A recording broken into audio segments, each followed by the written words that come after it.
il y a une ambiguïté qui est de dire que la transformation ou la formation à partir de implique que ce qui est au départ est constituant de ce qui est à l'arrivée. Et ça, en fait, c'est faux. Ça, c'est faux, et je vais le prouver, avec l'état facile notamment, qu'en fait, c'est pas du tout ce qu'on comprend. Avant de rentrer de pourquoi c'est faux, on va d'abord présenter leur formalisation. Est-ce que, Léon, tu peux mettre... Parce que j'ai écrit un petit peu en langage symbolique, en logique symbolique, comment on pourrait traduire leur formalisation, leur notion de former à partir d'eux. Comme ça, c'est très très clair. Est-ce que tu peux la mettre ? Voilà. Ok. Donc, est-ce que recule un petit peu ? Donc là, vous avez vu. Ouais. Je vais la lire, c'est pas grave. De toute façon, ça va pas forcément intéresser tout le monde. Mais en gros, l'idée, c'est que pour tout XY, ça va être on va dire, des objets physiques. Ils vont dire que X est formé à partir de Y, ce qui est denoté par la fonction f de XY. C'est équivalent à quoi ? C'est équivalent à dire qu'il y a deux instants, T1, T2, tel que T2 c'est l'instant d'après, donc c'est pour ça que j'ai mis T1 strictement inférieur à T2. Bah, ça implique quoi concrètement ? Ça implique qu'en fait, on dit que X est formé à partir de Y, s'il y a un moment où Y existe, mais pas X, et s'il y a un autre moment où X existe avec Y, et Y fait partie de X. Je traduis avec Notfa et Moubra. Ils sont en train de dire que l'embryon est formé à partir du sperme, ça implique qu'à un moment il y a le sperme, sans embryon, et puis ensuite il y a l'embryon avec le sperme qui est constituant de l'embryon. Et la partie qu'on va rejeter, nous, c'est la partie qui implique nécessairement que ce qui est formé inclut nécessairement comme constituant ce à partir de quoi il est formé. Il inclut nécessairement la totalité. Nous, on considère que ça, c'est faux, et on va l'expliquer pourquoi. Alors, attendez 2 secondes. Voilà. Alors, ça, pourquoi c'est faux ? En fait, bon, déjà, avant même de dire pourquoi c'est faux, déjà, on n'est pas tenu d'accepter ça. Hein. Enfin, je veux dire, si vous regardez la tronche du truc, ça, c'est un postulat logico-métaphysique. Il y a absolument zéro raison, mais vraiment, je répète, il y a absolument zéro raison qu'on est tenu d'accepter cette espèce de grosse formule indigeste. Hein. Il y a vraiment zéro raison. C'est-à-dire, faut vous poser la question. Le Coran, il dit ça ? Non, il dit pas ça. Le Coran, il dit vraiment que, en fait, ça implique que l'élément qui est formé à partir d'eux, il est constituant de... Non, le Coran, il dit pas ça. Ça, Et en fait, on voit pas ça. Quand on creuse pas les termes qu'ils ont, on voit pas cette petite prémisse cachée, on la voit pas. Mais quand on creuse, on la voit. Et on voit qu'en fait, ça, c'est un présupposé. Est-ce que le Coran dit ça ? Bah non, c'est marqué où qui dit ça ? Est-ce que c'est ça le sens de créer à partir d'eux ? Bah non. Ou du moins, il faut qu'il le justifie. C'est pour ça que là, théoriquement, on est dans une optique de défensive. Théoriquement, je pourrais arrêter le live ici. Je m'arrête là, c'est fini. Vous avez dit ça, prouvez-le. Enfin, moi, je suis en optique défensive, j'ai rien à prouver. Je suis en optique défensive, moi j'ai un texte, je crois à ce texte-là, vous venez critiquer le texte. Vas-y, la preuve, elle est où ? J'attends. Je pourrais m'arrêter littéralement là. Et en fait, je pourrais même m'arrêter au départ. Hein. Je pourrais m'arrêter au départ, hein. Votre argument est incompréhensible, formalisez-le. Merci, au revoir. On pourrait s'arrêter là. C'est pas l'objectif du live, mais on pourrait. Et les musulmans pourraient s'arrêter là. Pour ça, je préfère le préciser. Donc, vous avez compris grosso modo l'argument. Bon, maintenant, pourquoi ça c'est faux ? Bah, c'est faux pour plusieurs raisons. C'est parce qu'en fait, déjà, le sens du tahwil, donc de la création donc le sens de la création, la transformation, pardon, pour le terme création, en fait, il veut dire quoi ? Plusieurs tafsirs, là, je vais citer d'abord Razi, dans Mafatihul Ghaib, donc il y a un tafsir très connu, Fakhruddin Razi, lui, justement, ouais, c'est celui-là. Ouais, c'est celui-là. Donc là, par exemple, vous avez le tafsir de Fakhruddin Razi, au verset pertinent, soit 23, verset 14. Là, vous l'avez.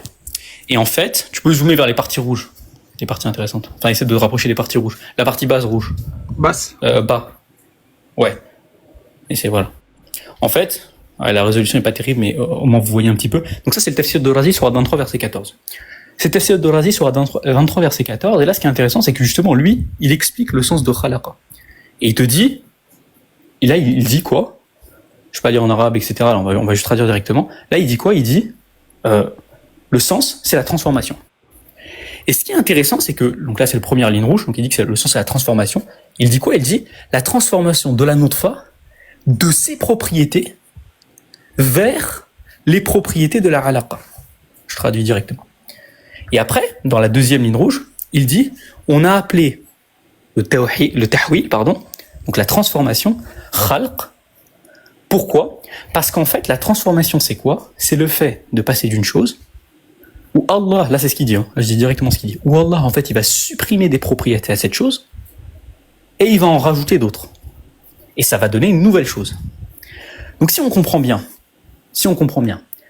en fait, ce qui est en train d'être dit ici, c'est que la transformation de la nutfa jusqu'à l'embryon, c'est quoi? C'est la suppression de certaines propriétés de la nutfa, de l'addition de certaines propriétés de la nutfa, pour obtenir un truc qui s'appelle mudra. Et ben en fait ça, c'est précisément important. Pourquoi? Parce que y a plusieurs choses en fait. C'est que d'abord, si je prends la nutfa, elle a comme pour propriété d'avoir du liquide séminal, parce qu'on a dit que c'était le sperme, on l'avait interprété comme ça. Elle a comme propriété d'avoir du liquide séminal, d'avoir comme constituant du liquide séminal. Nutfa, c'est une substance, c'est un sujet, c'est une chose qu'on peut désigner qui a pour propriété d'être constitué de liquide séminal. La transformation implique que Allah, il nie certaines propriétés. Donc à plus forte raison, Allah, il peut nier la propriété pour nutfa d'avoir comme constituant le liquide séminal. Mais c'est aussi créer d'autres propriétés.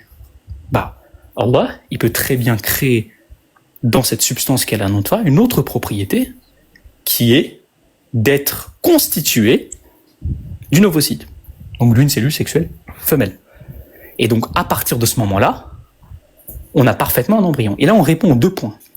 Le sens de transformation permet d'abord de répondre au fait qu'eux, ils disent oui, mais dans l'embryon, ça veut dire qu'on aura forcément du liquide séminal. Le sens de transformation, il répond à ça parce que le sens même de transformation implique la suppression de certaines propriétés. Il n'y a pas conservation des propriétés dans la notion de transformation. Or, eux, ils disent qu'il y a conservation des propriétés, puisqu'ils disent que le liquide séminal est inclus dans l'embryon. Donc, ils partent du principe que la propriété avoir du liquide séminal se conserve au fil de la transformation. Et ça, c'est faux. Et secondement, ils partent du principe qu'il n'y a que ça qui est pris en compte. C'est-à-dire que pour eux, leur notion de formation suppose que tout ce qui est à l'ensemble de départ est conservé et que c'est les seules choses qui sont incluses. C'est-à-dire qu'ils partent du principe que, en fait, quand Allah il dit qu'il va créer l'embryon à partir de nutfa, ils partent du principe que finalement, tous les éléments de la nutfa, incluant le liquide séminal, vont constituer l'embryon, et ce sont les seuls, et il n'y aura pas d'autres éléments. La notion de transformation suppose précisément exactement le contraire. Donc leur notion de formation, non seulement elle n'est pas prouvée, mais la notion de transformation telle que élucidée par Razi, c'est exactement le contraire de ce qu'ils disent. Parce que d'une part, la notion de transformation suppose l'ajout de nouvelles propriétés. Donc du coup, on peut très bien considérer que la notion de transformation suppose l'ajout, par exemple, d'avoir comme propriété, d'avoir comme élément, comme constituant une cellule sexuelle féminine. Et en plus, ça suppose également la suppression de certaines propriétés, et non pas la conservation. Et donc on peut très bien supposer que la notion de... Enfin, pas supposer, puisque c'est le cas, que la notion de transformation, elle abroge les propriétés comme avoir comme élément le liquide séminal. Et donc là, la notion de transformation rend parfaitement compte de la situation, et l'objection ne peut pas tenir. Parce que l'objection repose sur une conception de la formation qui n'est pas linguistique, et qui est juste un présupposé métaphysicologique qu'on n'est pas tenu d'accepter.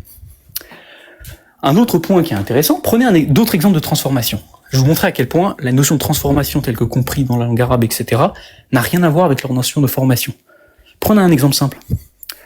Un exemple très simple. Moussa alayhi salam, quand il jette son bâton et que ça devient un serpent. Ça c'est connu dans le Coran. Moussa alayhi salam, il jette son bâton et ça devient un serpent. Ok. Si on applique leur principe, d'après eux, ce qui est sûr, c'est que d'après les Arabes, etc., et la compréhension des savants, etc., il y a transformation. Transformation du bâton en serpent. Ça, c'est sûr et certain. Personne nie ça. Donc ça, c'est une acceptation. On peut dire rigoureusement que le bâton est devenu serpent. Si on applique leur conception de la formation ou de la transformation, on peut pas le dire. Pourquoi? Parce que leur conception implique conservation. Ça veut dire quoi? Ça veut dire que le bâton, il est en bois. Leur conception de la formation implique conservation. Je dois conclure que le serpent, il est aussi en bois. Est-ce que c'est vrai ça? Non, c'est pas vrai. Aucun texte ne dit que le serpent il est en bois, tout porte à croire le contraire. Et puis leur conception suppose aussi que finalement il n'y a pas de nouvelles propriétés. Pourtant le serpent il a des écailles, est-ce que le bâton il en a? Non, il en a pas.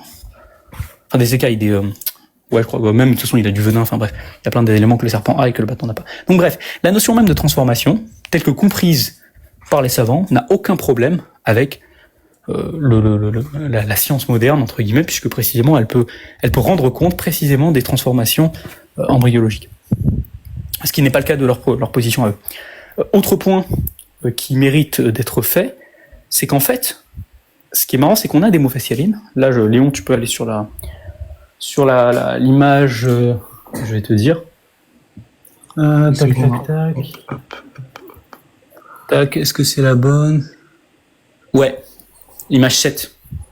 Pas sur l'image 7. Je vais vous montrer juste un truc. Attends, allez voir. J'arrive. Pour justifier encore un point.